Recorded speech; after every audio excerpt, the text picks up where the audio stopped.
Excellences, Monsieur le Président de la République, chers frères, Madame la Première Dame, Mesdames et Messieurs, chers frères, chères sœurs rwandais. C'est avec une très grande émotion et un profond ressentiment que je me trouve aujourd'hui devant vous dans ces mémorials chargés de sens, d'histoire, de larmes, de grandeur et de dignité. Il y a 23 ans, s'est passé dans ce beau pays quelque chose d'horrible, d'indescriptible, le génocide. Au cours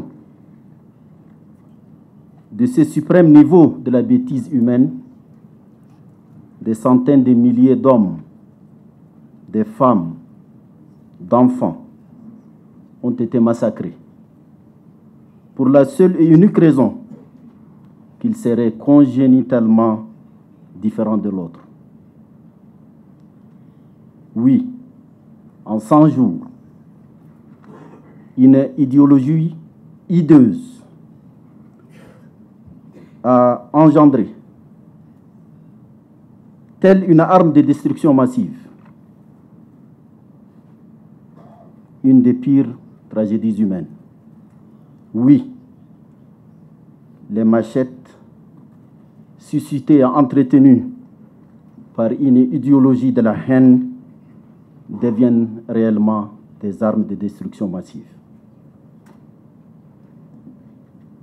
Monsieur le Président,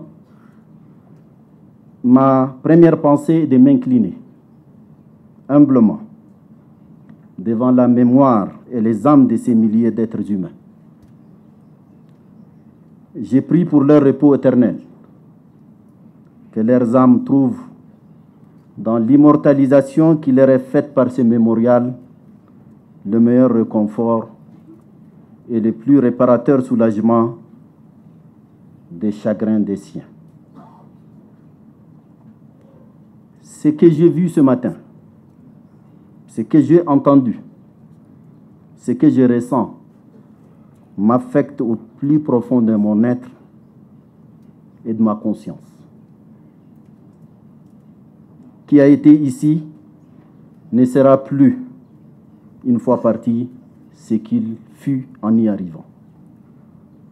Et alors, imagine-t-on ce que ressentent les survivants, les orphelins, les veufs et les veuves, ceux qui ont enduré dans leur chair et dans leur âme cette tragédie. Tout ce que je peux dire, c'est que je les respecte. Mais ce qui me console, ce qui nous console, c'est la force, le courage, la dignité et la formidable résilience de ce peuple merveilleux qui donne le plus bel exemple de relèvement humain. Le peuple rwandais était le phénix qui renaît de ses cendres. Sorti des profondeurs de l'abîme, le Rwanda s'est reconstruit, s'est restructuré, s'est hissé très haut sur ces belles collines et encore plus haut en Afrique et dans le monde. Peuple rwandais, vous méritez le respect et l'admiration. Monsieur le Président Paul Kagame, je suis parmi ces millions d'hommes et de femmes, et surtout des Africains, qui ont une immense estime pour vous, votre leadership, vos capacités de transcender ce que Mandela appelait les fragilités de l'être humain, que sont l'égoïsme, l'esprit de revanche et l'incapacité de pardonner, qui vous ont permis de relever et refonder le Rwanda. de réaliser une gouvernance multidimensionnelle, fort enviée. Vous êtes aujourd'hui un bâtisseur et un précieux symbole de la Renaissance africaine. Pour réussir ces challenges, il faut être un homme exceptionnel. Il faut être forgé dans l'acier. Mais à voir votre silhouette, Monsieur le Président, je dirais que peut-être vous êtes un alliage d'autres matériaux plus résistants que l'acier. Le lieu et le moment ne se prêtent pas au discours politique.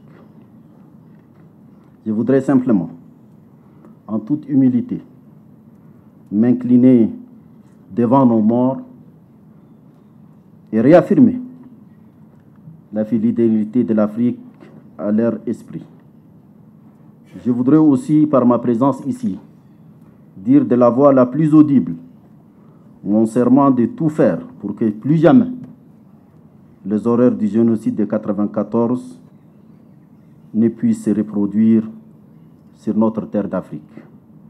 Et pour ce faire, l'histoire doit retenir ces drames qui doivent être enseignés à nos enfants et à nos petits-enfants pour éviter l'oubli, la banalisation, le négationnisme, le révisionnisme. Cette journée doit être commémorée partout en Afrique. Plus jamais ça, plus jamais un génocide subi par les Tutsis ici au Rwanda. Je vous remercie.